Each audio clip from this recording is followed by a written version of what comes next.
Email is not secure.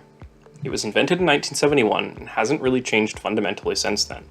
Here's a few reasons why you should limit how you use email and some alternatives to safely share sensitive information on the internet. First and foremost, email is not encrypted by default. When your message passes over the internet, it is possible to intercept the content of the message, which isn't the case for most other forms of communication on the internet these days, including the majority of web browsing.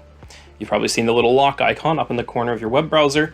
This means all of the communication between your web browser and the server is encrypted and can't be read by anybody else. Secondly, it creates copies of the content unnecessarily. You probably intended for the recipient to have one copy, but another one is automatically created in your sent items and probably on your mobile device that's synced. And then the same goes for the recipient, copies on every single device synced to their mailbox, when they probably only need just that one. This creates more opportunities for sensitive information to be leaked accidentally. Lastly, there are compliance requirements like PCI, or especially if you work in the public sector, that restrict how certain types of information can be shared, and email is a very common target of these rules. Ultimately, it's a convenient and common way to share information, but it is not ideal for anything sensitive. So what do we do instead?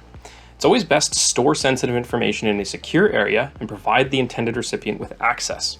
One way to do this is by storing information in your well-secured Microsoft 365 environment in SharePoint or OneDrive, and using the built-in sharing features to allow third parties to view or download the data securely. Your email content won't be encrypted, but the sensitive information in the documents you're sharing will be. Alternatively, you can make this even easier or more secure by configuring Outlook message encryption. A button will be available at the top of every email that allows you to encrypt the message and the attachments. The recipient of the message receives a link to view the information, and then their identity is verified, even using integrations with third-party services like Gmail, before providing access to the content. Each of these options requires slightly different licensing, but don't require a lot of difficult configuration and are very, very easy to use. Hopefully this has been helpful, and if you want to know more, please reach out. Thank you.